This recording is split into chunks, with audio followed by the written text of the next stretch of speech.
La edad de los pacientes en las consultas y plantas de hospitalización de cardiología está aumentando de forma progresiva. Pero ¿es la edad lo más importante a la hora de realizar recomendaciones y prescripciones? ¿O hay otros factores a tener en cuenta? ¿Cómo actuar en este grupo de pacientes en cada uno de los síndromes cardiológicos más frecuentes? Cardio Podcast. Novedades científicas y actualidad clínica de la mano de expertos de la especialidad. Suscríbete al canal Cardio Podcast y escúchanos en Google, Apple y Spotify. Bienvenidos una vez más a Cardio Podcast, la producción de la Sociedad Española de Cardiología, coordinada por su grupo de jóvenes cardiólogos. Soy Gemma Romero, como realizador saludamos a José Luis Vázquez y hoy se estrena como moderadora en Cardio Podcast Mercedes Rivas Lasarte, cardióloga en el Hospital Universitario Puerta de Hierro de Majadahonda, Madrid. Bienvenida, Mercedes. Muchas gracias, es todo un placer poder ser moderadora en esta nueva temporada. Mercedes, ¿por qué hablamos hoy de cardiología geriátrica? Pues como bien has dicho, Gemma, la edad media de los pacientes que atendemos está aumentando. En un trabajo que firma la doctora Ayesta, una de nuestras invitadas de hoy, la media de edad de los pacientes ingresados por insuficiencia cardíaca en un registro prospectivo de nuestro país fue de 77 más menos 20 años. Aunque había diferencias importantes entre los que ingresaron en geriatría y cardiología, lo cierto es que las comorbilidades del conjunto de los pacientes eran muy elevadas, lo que complica su abordaje.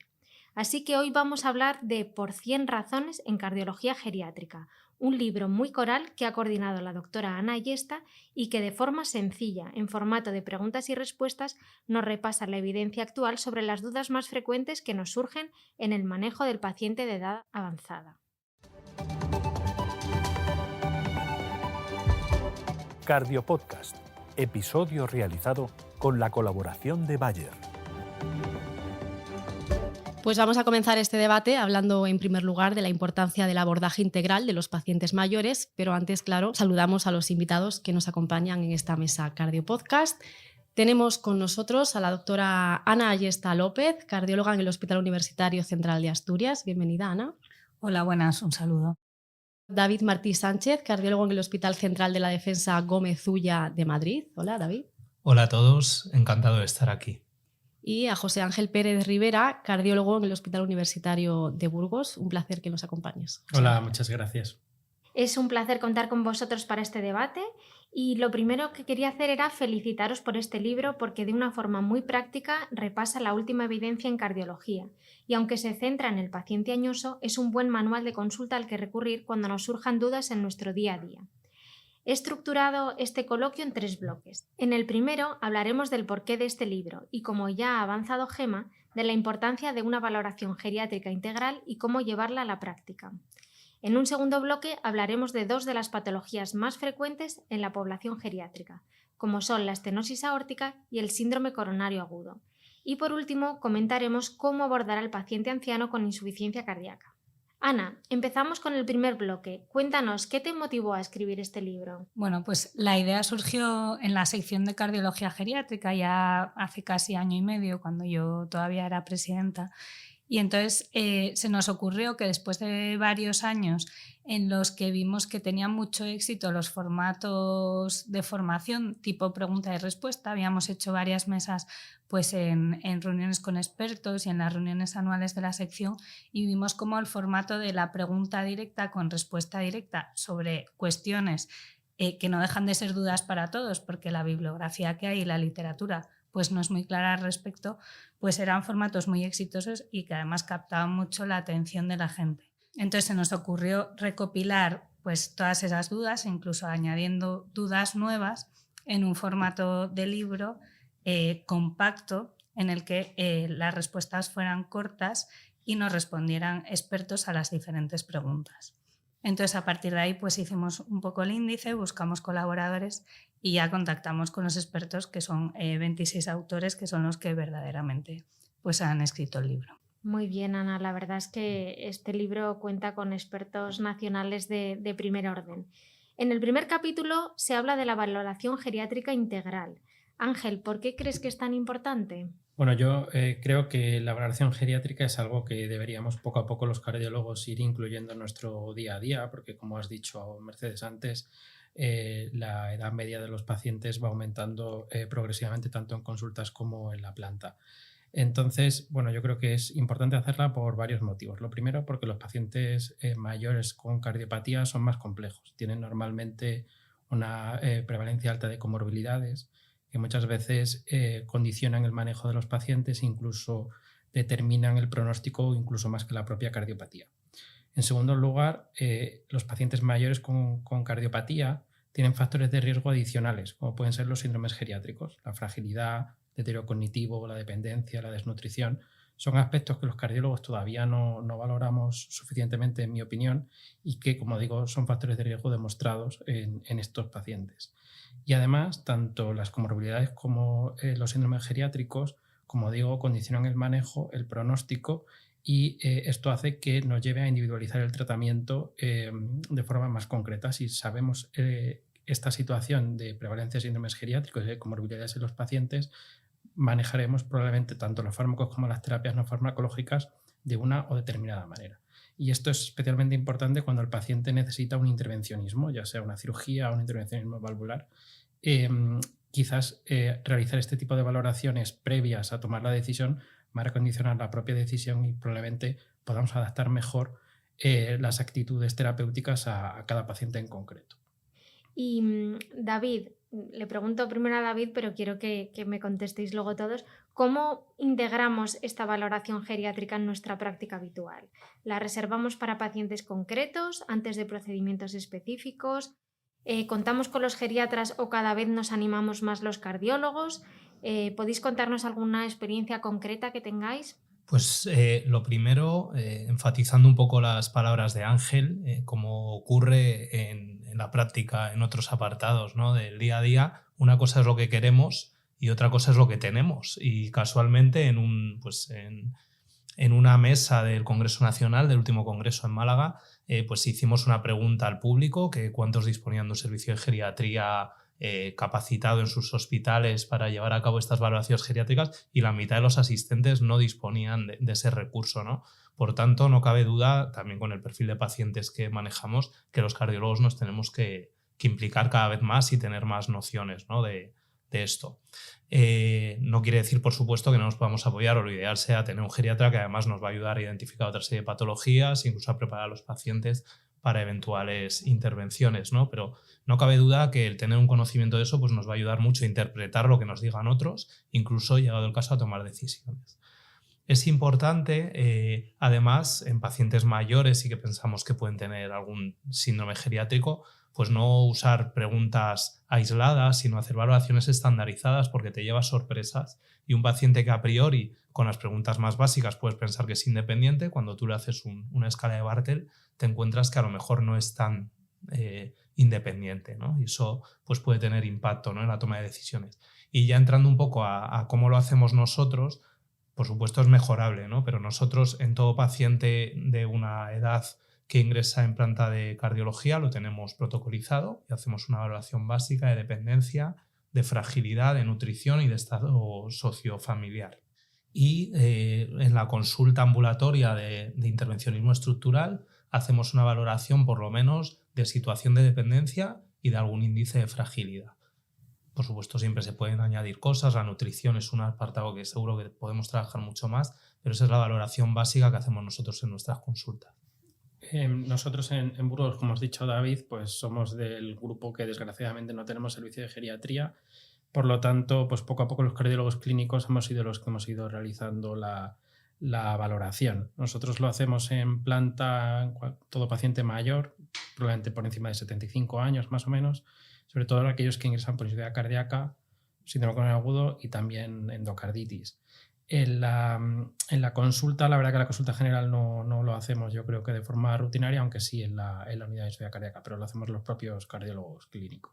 Nosotros sí que en consultas hemos creado una unidad con los geriatras de cardiogeriatría y sí que tenemos la posibilidad de ver en conjunto el paciente, tanto geriatría como cardiología. Y sí que es verdad que aunque los cardiólogos somos capaces de hacer una valoración pues más sencilla, tener un apoyo de un geriatra que al final ven al paciente de una manera muy global, o sea, porque yo Llevo trabajando con ellos ya un par de años y la verdad que siempre te sorprenden y siempre aprendes cosas nuevas y me parece que es una experiencia muy interesante, pero el gran problema es ese. O sea, hay muchísimos hospitales en España que no tienen geriatras.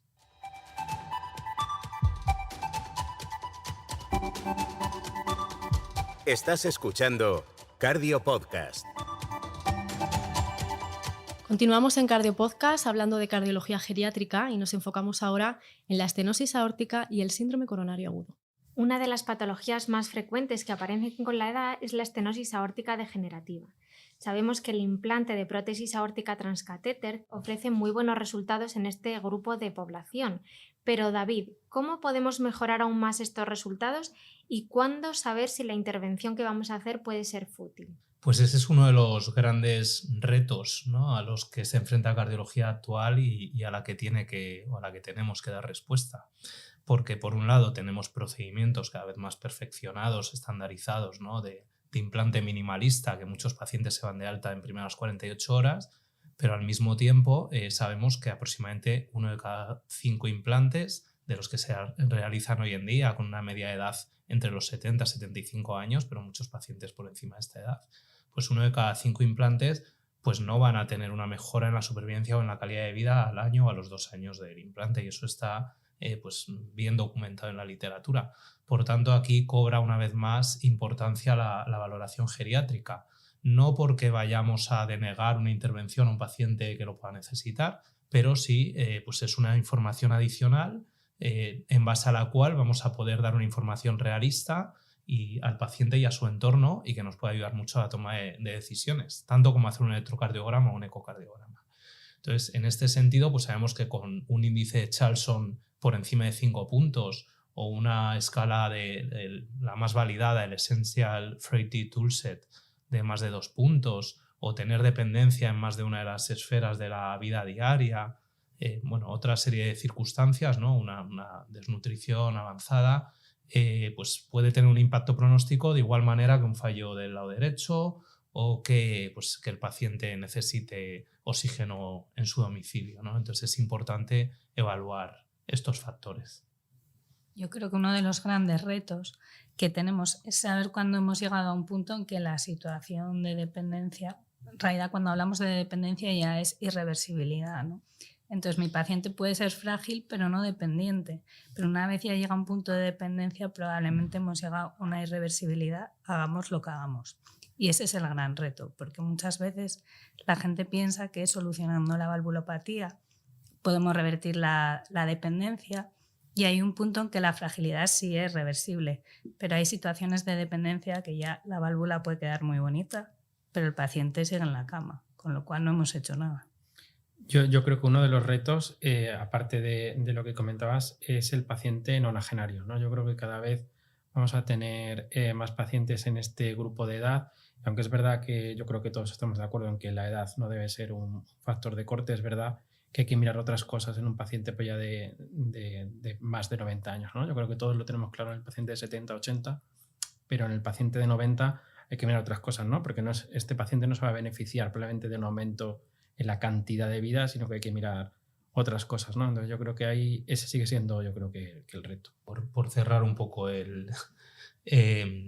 yo creo que es fundamental, ¿no? Porque al final tú, un paciente que no ha ido con 90 años, 92, que no ha ido nunca a urgencias por disnea, pues tienes que tener en consideración esto. Y en relación a lo que decía Ana, la clave, no hay que perder de vista que toda nuestra patología que vemos en el fondo son subrogados de fragilidad, ¿no? O sea, al final, pues cuando analizamos, por eso hay unas prevalencias tan altas de fragilidad en las valvulopatías o incluso en la enfermedad coronaria, ¿no? Porque al final es un marcador, ¿no?, que nos habla un poco de lo mismo, el envejecimiento del paciente, el envejecimiento vascular. Entonces la clave es identificar los estados de fragilidad más severos, ¿no? O sea, no una fragilidad ligera o una prefragilidad, depende también, hay varias formas de medirlo, varias definiciones, pero la fragilidad más severa que ya está prácticamente tocando con la dependencia. Otra patología muy prevalente son los síndromes coronarios agudos. La elevación del ST nos plantea menos dudas, pero cuando no hay elevación del ST, David, ¿cuál sería el abordaje inicial que se prefiere y de qué depende? Pues esa es otra de las grandes preguntas, ¿no? de nuestro día a día, porque de hecho si miramos las muy recientes guías de síndrome coronario agudo que se han publicado hace pues, escasos meses, vemos que por un lado en un apartado de las guías recomiendan tratar al paciente mayor de igual manera que al paciente más joven, pero por primera vez se hacen eco, ¿no? de la valoración geriátrica y pues subrayan que en el paciente frágil con comorbilidades pues a lo mejor hay que individualizar, ¿no? a la hora de plantear sobre todo tratamientos más invasivos o con mayor riesgo de complicaciones. Entonces, yo creo que aquí pues tenemos una evidencia sólida de que el paciente robusto se beneficia de una estrategia invasiva rutinaria en base a estudios, pues quizá el más conocido es el After 80. Y este año, o mejor dicho, el 2023 ha sido un año importante en este campo porque se ha publicado un estudio que además es marca España, que es Mosca Frail y que es el primero que se ha atrevido con el paciente mayor frágil. Es un estudio randomizado que ha aleatorizado una estrategia invasiva rutinaria, una estrategia inicialmente conservadora, y un poco lo que nos ha venido a decir el estudio es que en estos pacientes mayores frágiles, pues una estrategia invasiva de rutina no siempre se asocia a mejor pronóstico, incluso puede conllevar perjuicios. Quizá hay que ir un poco a la letra pequeña y saber que este estudio pues, se hizo en hospitales académicos con pues unas costumbres quizá de hacer cateterismo. Entonces quizá los pacientes que se dejaron ahí en el estudio, ¿no? que se aleatorizaron, eran pacientes pues, muy mayores, una media de 86 años, pacientes ya prácticamente pues rozando la dependencia, ¿no? Entonces eso es importante a la hora de interpretarlo, pero quizá mi mensaje es que en caso de duda, el paciente que pensamos que le puede hacer daño a la intervención, pues es prudente esperar y ver un poco la evolución, salvo que el paciente tenga criterios de muy mal pronóstico, tenga insuficiencia cardíaca, isquemia recurrente o troponinas muy elevadas. Y otra cosa que nos encontramos en la práctica habitual es cuando el paciente también además está anticoagulado, ¿no? Y el tema de la triple terapia en esta población de alto riesgo isquémico, pero también hemorrágico, pues nos puede traer grandes quebraderos de cabeza, ¿no, Ángel? Sí, totalmente de acuerdo. Yo de hecho creo que esta es una de las preguntas que a mí más trabajo me cuesta responder paciente a paciente en mi día a día. Es verdad que todos los anticoagulantes directos y también la warfarina tiene ensayo clínico en el que se demuestra que una estrategia más simple con un solo antiagregante y un solo anticoagulante parece más segura que la triple terapia, que incluye doble antiagregación y anticoagulación.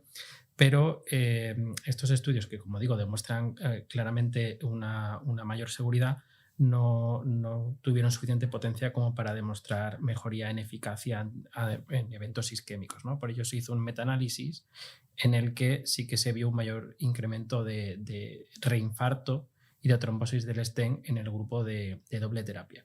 Por lo tanto, queda un poco duda cuánto tiempo tenemos que mantener la triple terapia en este grupo de pacientes. Tanto las guías de práctica clínica como el consenso de antitrombóticos en el paciente mayor del grupo de la Sociedad Europea de Cardiología nos dicen que entre 1 y 2 semanas de triple terapia y luego doble terapia, pero sin embargo algún estudio nos habla que el riesgo de trombosis del stent puede ser elevado incluso durante el primer mes. Por lo tanto, yo creo que nuevamente toca individualizar, mirar factores de riesgo de sangrado adicionales y mantener pues, el menor tiempo posible la doble terapia, pues, seguramente en torno a 2-3 semanas, y a partir de ahí mantener solo clopidogrel y anticoagulación, al ser posible con un anticoagulante directo, hasta completar el año en el caso de que la revascularización haya sido por un síndrome coronario agudo, y luego ya anticoagulantes en monoterapia a largo plazo, ¿no?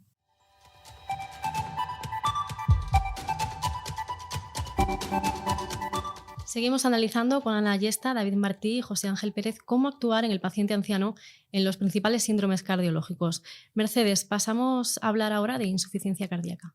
Este tema también es importante porque sabemos que la insuficiencia cardíaca es la primera causa de ingreso en mayores de 65 años y que su prevalencia podría llegar hasta el 9% en mayores de 74 años. Ángel, cuando estás en la consulta o en el hospital de día y tienes un paciente mayor con fracción de eyección deprimida, ¿cómo lo abordas? ¿Pesa más la edad a la hora de titular o tienes más en cuenta otras comorbilidades? ¿Hay algún fármaco que no pondríamos a un paciente mayor? Bueno, yo creo que esto es una pregunta también a la que nos enfrentamos todos. Yo creo que la edad media de los pacientes que vemos tanto en consultas como en unidades de insuficiencia cardíaca pues es elevada y supera los 70 años en cualquier unidad de este tipo. Y es cierto que los pacientes mayores pues reciben con menos frecuencia que los pacientes más jóvenes cuádruple terapia y fármacos que mejoran la supervivencia en este grupo de pacientes. Eso está repetidamente demostrado. Y las causas pues, son múltiples. Probablemente estos pacientes se derivan con menos frecuencia a cardiólogos especialistas en insuficiencia cardíaca y es verdad que, como se ha dicho ya, estos pacientes son más complejos con comorbilidades importantes como la insuficiencia renal que dificultan pues, probablemente el uso del tratamiento neurohormonal. Sin embargo, los 4 pilares del tratamiento de insuficiencia cardíaca con FEBI deprimida han demostrado una mejoría de supervivencia también en el grupo de pacientes mayores.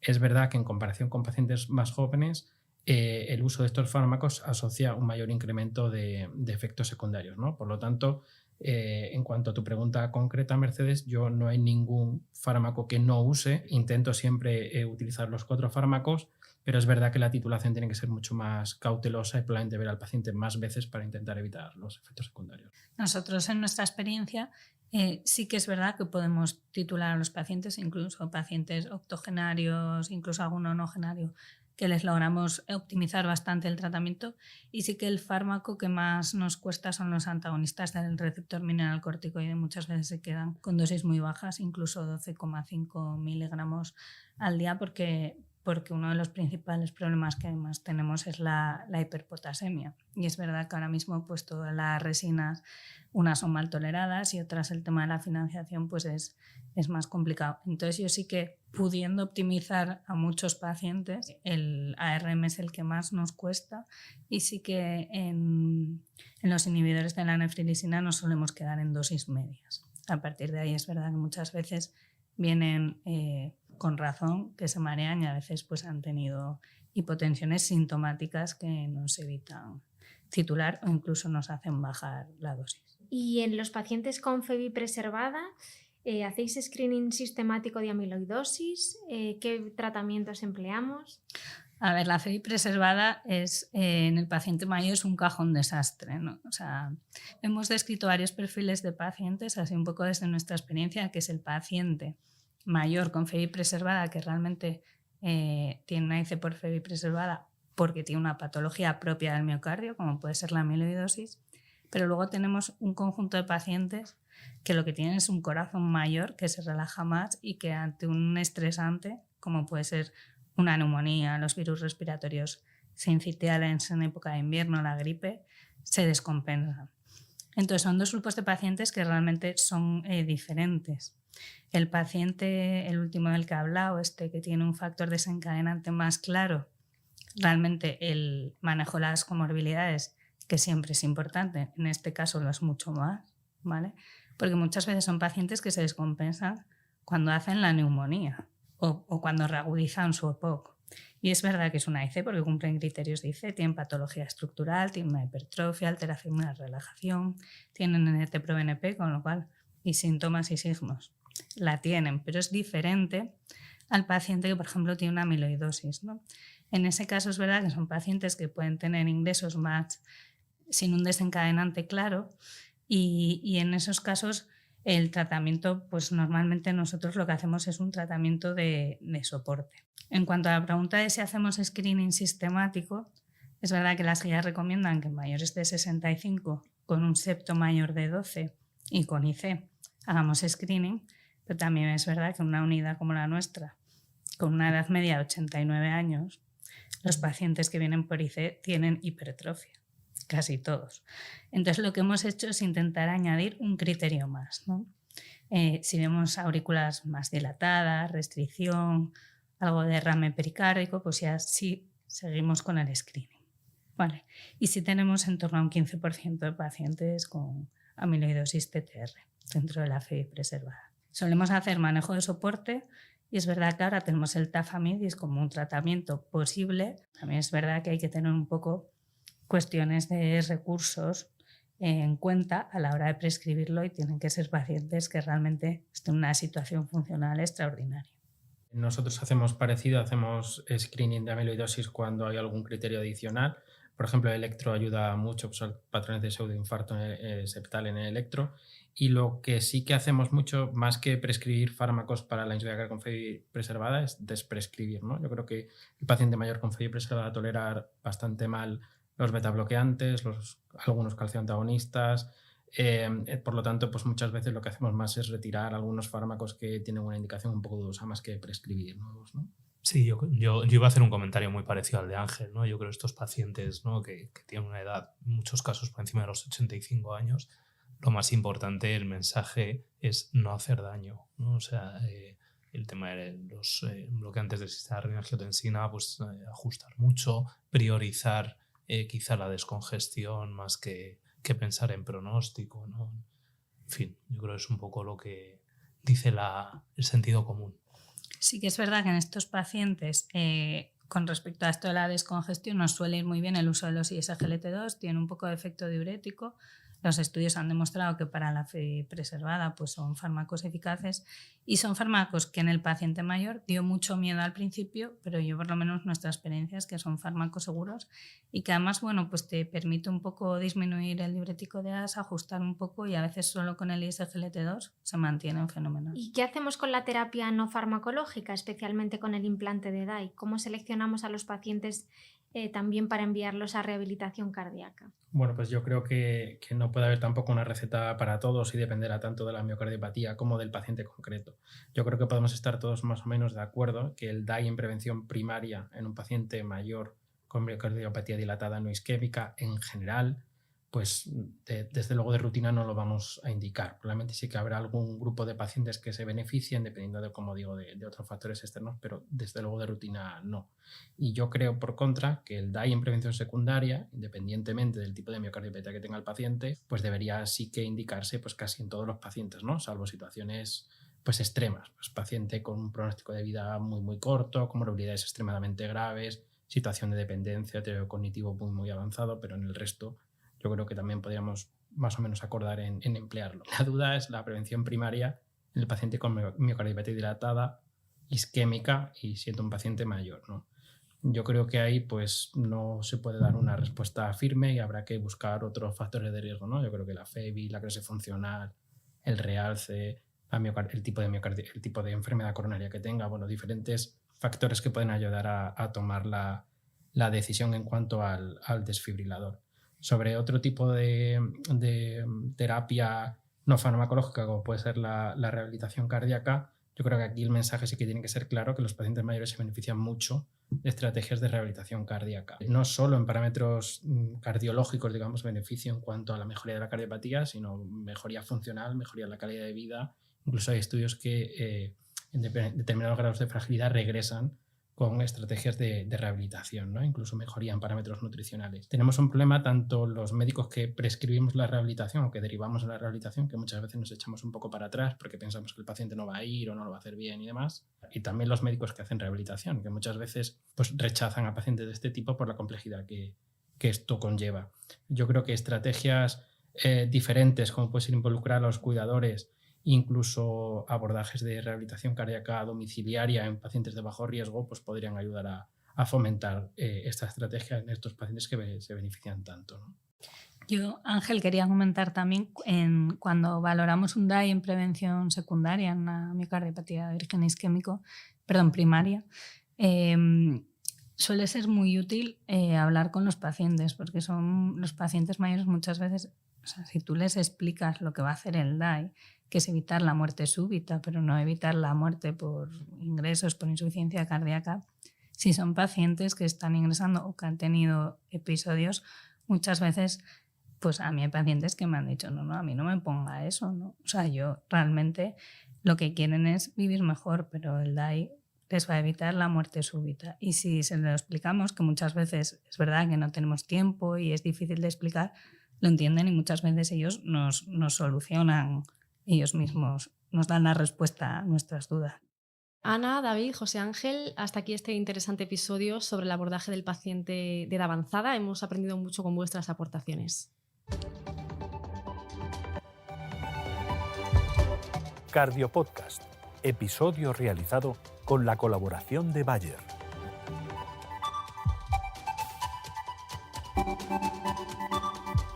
Mercedes, para ir terminando, te reto a hacernos un resumen de las principales ideas que hemos comentado hoy aquí en este episodio. Bueno, pues yo diría que hay más de 100 razones para hacer caso a esta enorme proporción de pacientes que son nuestros pacientes de edad avanzada y que este libro es un manual sencillo y muy práctico que nos repasa qué hacer en la mayoría de las situaciones a las que nos enfrentamos en nuestra práctica habitual. Aunque en muchos aspectos nos falta evidencia concreta que obtenemos de forma indirecta de análisis de subgrupos de los principales ensayos clínicos y sabiendo que en medicina es importante individualizar, las conclusiones que sacamos al repasar cada uno de los temas es que en general nuestros pacientes añosos se benefician más de lo que pensamos de la mayoría de los tratamientos actuales. Debemos dotarnos de herramientas concretas para valorar de forma integral a nuestros pacientes y este libro es desde luego un muy buen punto de partida, así que os animo a conseguirlo a través de la sección de cardiología geriátrica o a través de los colaboradores que lo han patrocinado. Pues muchas gracias, Mercedes, por este resumen, por preparar este programa y gracias también a todos los que nos escucháis en las principales plataformas de podcasting. Os recordamos que en la web secardiología.es podéis encontrar además la bibliografía recomendada de cada episodio. Hasta el próximo. Cardio Podcast, un programa de la SEC coordinado por su grupo de jóvenes cardiólogos.